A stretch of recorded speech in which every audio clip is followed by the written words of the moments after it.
Baik, Assalamualaikum warahmatullahi wabarakatuh. Perkenalkan, nama saya Muhammad Davindrawan dari kelas 12 IPS.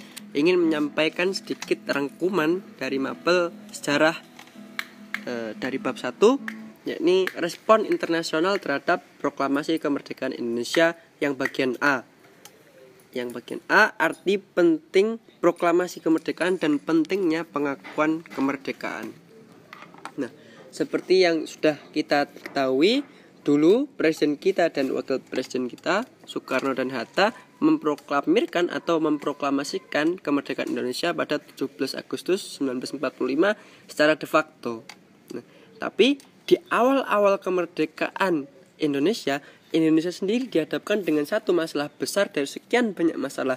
Nah, apa itu? Yakni Indonesia belum mendapatkan pengakuan dari dunia internasional. Nah, jadi penyebarluasan berita proklamasi kemerdekaan sangat penting dilakukan guna mendapat pengakuan dari bangsa itu sendiri dan juga pengakuan dari dunia internasional. Sekarang saya lanjut ke poin yang pertama, yakni arti penting proklamasi kemerdekaan bagi bangsa Indonesia. Nah, jadi seberapa penting arti proklamasi kemerdekaan bagi bangsa Indonesia itu? Jadi proklamasi kemerdekaan merupakan puncak perjuangan bangsa Indonesia mengusir penjajah dan juga untuk mendapatkan hak kemerdekaan dan tidak ditindas oleh bangsa lain.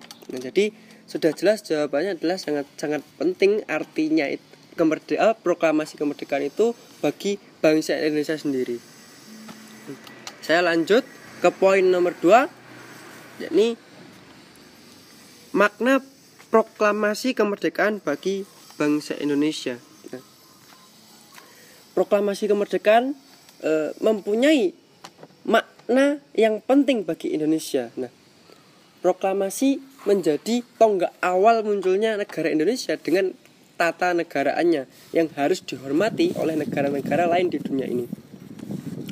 Dengan demikian, proklamasi kemerdekaan Indonesia itu berarti Indonesia melepaskan diri dari belenggu penjajahan bangsa lain dan dapat mengembangkan segala potensi yang dia miliki untuk kepentingan nasional. Lanjut ke poin berikutnya, poin terakhir, poin yang ketiga, yakni pentingnya pengakuan kemerdekaan Indonesia oleh negara lain.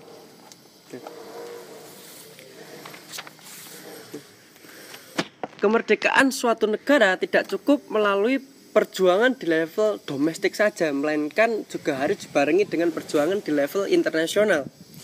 Nah, jadi sebuah wilayah bisa dikatakan sebagai negara yang merdeka jika ia memenuhi beberapa syarat. Nah, syarat-syaratnya ini ada 4 syarat. Syarat yang pertama adalah dia memiliki penduduk yang tetap. Syarat kedua, dia memiliki wilayah tertentu. Yang ketiga, dia memiliki pemerintahan yang berdaulat. Dan keempat, dia memiliki kemampuan untuk mengadakan hubungan dengan negara-negara lain. Dengan demikian, proklamasi kemerdekaan 17 Agustus 1945 hanyalah langkah awal dari proses kemerdekaan itu sendiri. Sebenarnya seperti itu. Nah, sementara itu, unsur negara apabila dilihat dari sisi politik itu harus memiliki 2 hal atau memiliki 2 unsur. Nah, apa saja itu? Yang pertama adalah unsur konstitutif, yakni unsur yang hak ada, yang gimana ya? Yang mutlak ada. Nah, yang unsur kedua yakni adalah unsur pengakuan secara de facto atau secara kenyataan, dan juga unsur pengakuan secara de jure, yakni secara hukum. Nah, pengakuan de jure adalah bentuk tertinggi yang diberikan dengan perhitungan bahwa negara atau pemerintah baru itu secara formal telah memenuhi syarat yang ditentukan oleh hukum internasional, yang artinya negara itu sudah sah untuk ikut serta secara efektif dalam bermasyarakat internasional. Mungkin sekian saja dari saya. Jika ada kurangnya saya mohon maaf. Cukup sekian. Saya tutup. Wassalamualaikum warahmatullahi wabarakatuh.